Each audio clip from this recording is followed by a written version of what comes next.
All right, good morning. Can y'all hear me? Get your mic on as well, President McDowell. Good morning. We're happy to be here with all of you for a special kickoff chapel week for inauguration week of LCU's 7th president, President Scott McDowell. So let's go ahead and welcome President McDowell here this morning.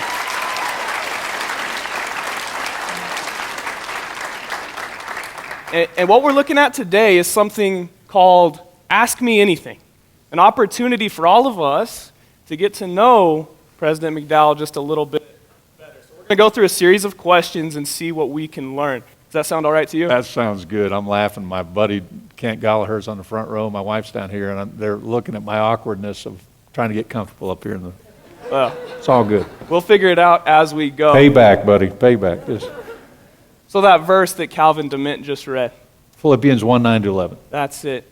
You've said that verse has played a significant role for the current season that you're in. Could you tell us why that is? Well, so that's Paul's prayer for the Philippian church in the Lycus Valley. It is a church that is messed up, and they're fussing among themselves, and he's just praying for them. And what struck me years ago, one of my good friends said, that is the quintessential student development prayer. That's the quintessential prayer, and I kind of dismissed that, and then over the years, the more I've listened to it. So this is my prayer, that your love may abound more and more in knowledge and depth of insight.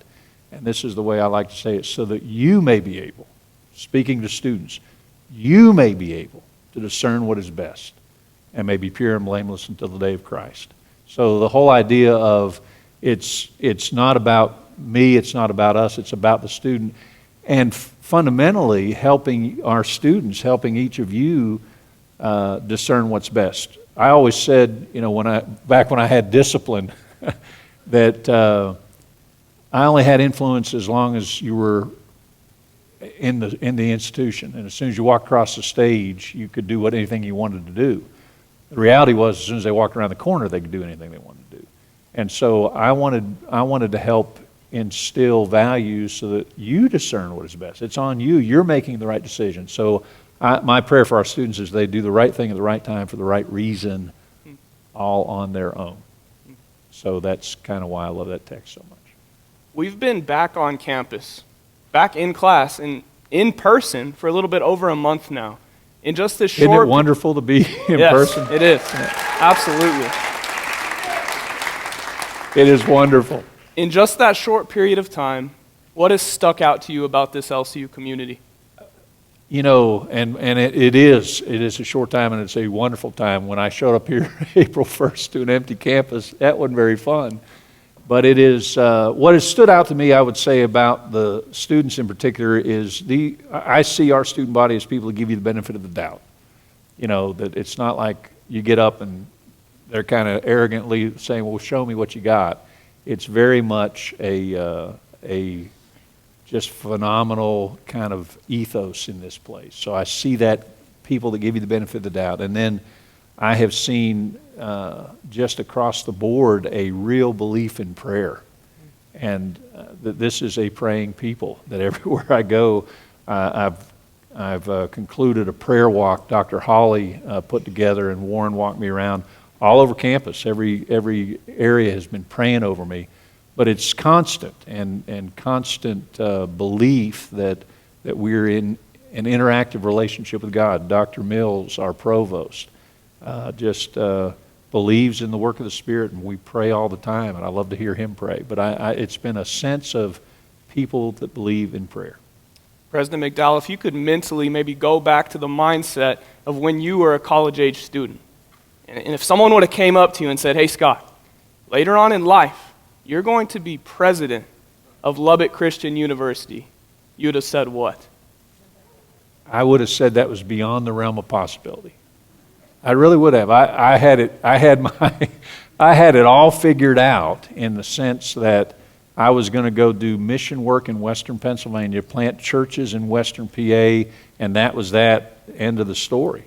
And I really had it that settled. That, Kay and I laugh. I ran a lot of girls off because they didn't like the idea of going to Western Pennsylvania. I don't know how she feels about West Texas. I think she kind of likes it. But I it was beyond the realm of possibility. I had closed doors unnecessarily in my mind, and then as I matured, I would say a little bit in Christ, I began to see that God opened some doors, and I tried to pay attention to that. And so if you could talk to that college version of yourself, what's a piece of advice you would give? Well, I would say don't unnecessarily limit yourself. I really do think that that's something that we end up doing a lot of times for whatever reason, and there were some good motives to go do mission work in Western Pennsylvania. That was a noble thing and a good thing, but I really feel like God had more in mind and a broadening of influence and a broadening of scope of what He wanted me to do, and I'm still trying to discern that. But I think because of our families of origin, sometimes life circumstances, we do put limits on ourselves that are not God limits. And He in the Ephesians prayer, the 3rd chapter of Ephesians, that God is able to do exceedingly abundantly above all that we ask or imagine. And I think I would encourage my college self, and I would encourage this group of college students to dream big and to think about less about what do I really want to go do and more about what might God do through me. I love the D.L. Moody quote. He said, I am fully convinced that God will never waste a life that is fully committed to Him. And I lean into that. And so I think the biggest thing that I would tell you college students, and wish somebody had told me, and it worked out, but would be just commit yourself to God and see what He might do. Leave the possibilities open. You mentioned your wife, Kay. Yes. So I want to bring her back into the conversation now. She's right down here. And look, I'm sure you've already figured this out about LCU. The true president of LCU. Okay, there you have it. There she is. I'm sure you've already figured this out, but there's a lot of college students at LCU, and probably even in this room, that have a desire to find their spouse during their time in college. I think that's a good desire. I like that desire. It's a good desire. And so let's hear about your story. Tell us about how you and Kay found each other and ultimately got married. Well, and I think I will say, let me just qualify that. I think don't get in a hurry. That's the other thing. Again, to what is God's plan for your life, and I really do believe that He has better things in mind for us than anything we can come up with. I really believe that. Whew. Thank goodness. That's the case with my bride. Wow. Exceedingly abundantly above all I could ask or imagine. And so what we learned, we had a lot of friends get married right in college, and there was pressure in the particular institution we went to get married in college. You didn't find your spouse, man, you might not ever find them. And I just think one of the blessings we had is that we didn't date till we were out of college. I knew her. I met her in college. Her brother was my RA when I was a freshman, and she's 2 years younger than me. So one day there was a family weekend or something like that, and he introduced me to her, and I could tell he kind of was proud of his sister. And I thought, she's kind of cute, but okay, didn't think much more. And then we both landed in Nashville, and I was working on a master's degree. She was working for a PR firm. And then I really noticed her then, and I thought, goodness, I need to ask this girl out. It took me a little while, but I finally did. We had our first date, I want to say, in maybe August. By December, we had decided we just wanted to date each other. In February, we were engaged, and we got married in July. So, at that point, we were out of college, kind of knew what we wanted. Well, how did you ask her out? I would say, I kind of hem-hawed around a while. I'd keep seeing her. We'd be at different functions. There were Freed Hardeman functions. You're pressing my question, aren't you? I'm sorry. You're messing with it. And I'd say, hey, we got to get together. And she'd say, okay. And then I needed to follow up. And so finally, I had a gathering at my apartment. I was running a residence hall for Lipscomb University. Had an apartment as part of that deal, and I had a gathering. I had all kinds of alumni friends from my old school days, and she came to that event, that party, and I thought, I really need to ask this girl out. So I called her like the next night, and asked her to go to dinner and a movie, and we did. And it was all good from there. That's very good. Thanks for sharing that. One of the things that you're passionate about is the Gallup Strengths Finder. Yes. And knowing your strengths. And I've already heard in different pockets around LCU that people are implementing this in what they're learning. And so, if you will, give us your top 5 strengths. Oh, good. That wasn't on the list. You give me a little curveball. Top 5 strengths: adaptability, communication, ideation, maximizer, and woo. So you don't know what all those mean, do you? Well. So the Strength Finder, here's the cool thing about Strengths Finder. Strengths Finder is an instrument the Gallup organization put together probably 25 years ago. Don Clifton was the chairman of Gallup, and one of my mentors, Chip Anderson, was a Christian expert in higher ed on retention. And they kind of both coalesce because what the Strengths Finder is about is studying excellence, studying people at their best. That was the kind of genesis of this instrument. And the whole idea is when you take it, it's a very quick instrument. It'll give you your top 5 out of possible 34 strengths. And the philosophy is the best of the best build their lives around their strengths. They manage around their weaknesses, and they invent ways of bringing their strengths into every situation. So, adaptability, I can kind of go with the flow. That's my number 1. And so regardless of the situation, or somebody gives you a question that they didn't tell you they're going to give you, you're okay with that. I knew you had them off the top of your head. And then communication is just telling stories, which is what I love to do. And then ideation is I see connections between seemingly disparate phenomena. That's what it says in the book. And for me, it's like something over here fits with something over here, and I see how to bring them together. And it's all about ideas. Foy and the leadership team have learned. Sometimes I just start thinking, and I think out loud, and I have to tell them we're not talking about executing. We're just thinking right now. I said, would it be great to have a billboard out in California that says we're open for business down in Texas? And I think it's a great idea because we are, but it was not an executable idea. It was just an idea, and found out later they were like trying to figure out how to get a billboard out in California. Not ready to do that yet.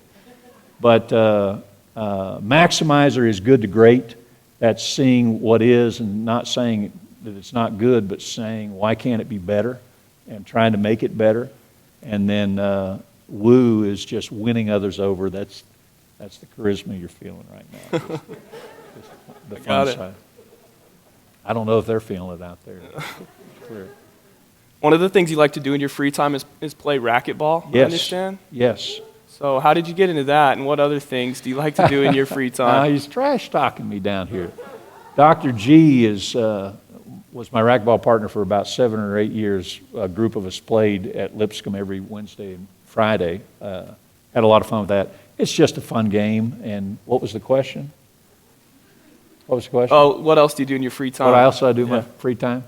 I love to watch the Pittsburgh Steelers, and am like a little kid on that. It's ridiculous. Yeah, some love out there. There you go. 3-0.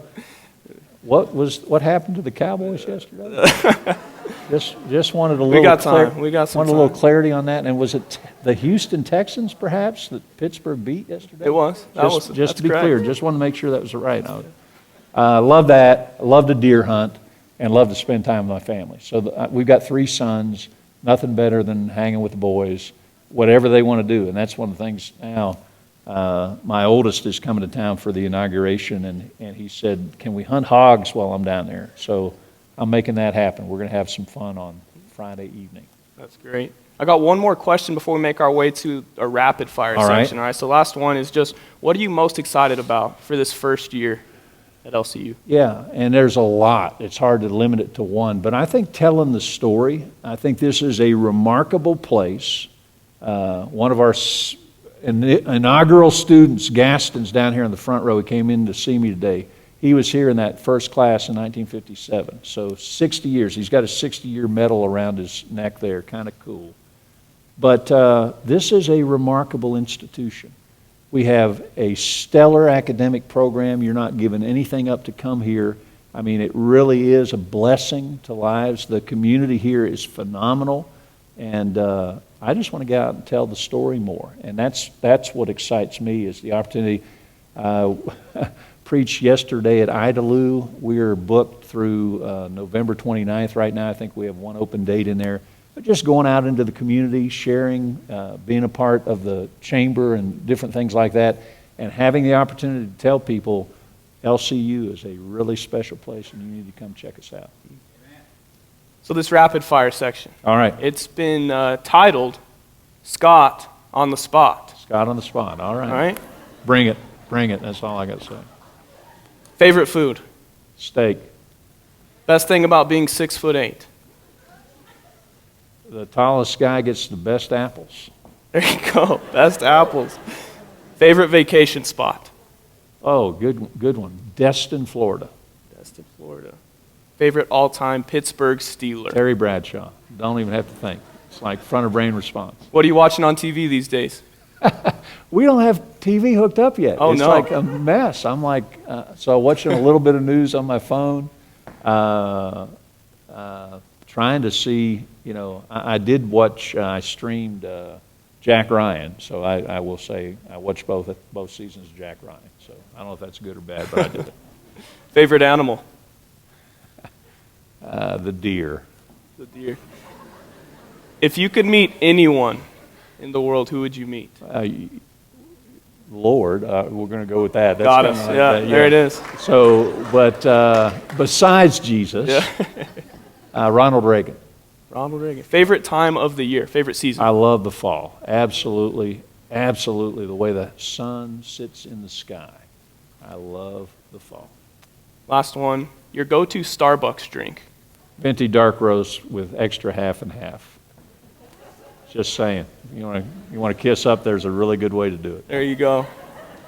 President Scott McDowell, thank you so much for the time. Thank you, too. This has been Ask Me Anything. I hope that we all got to learn a little bit more about our president here at LCU, so thanks again. And come back tomorrow to hear about Kay, That's right? absolutely right. Tomorrow, Kay McDowell will be up here with Mariah Cannon, and they're going to be going through this same process. So thank you all very much. This will be the dismissal. Be sure and, let's give it up for President McDowell.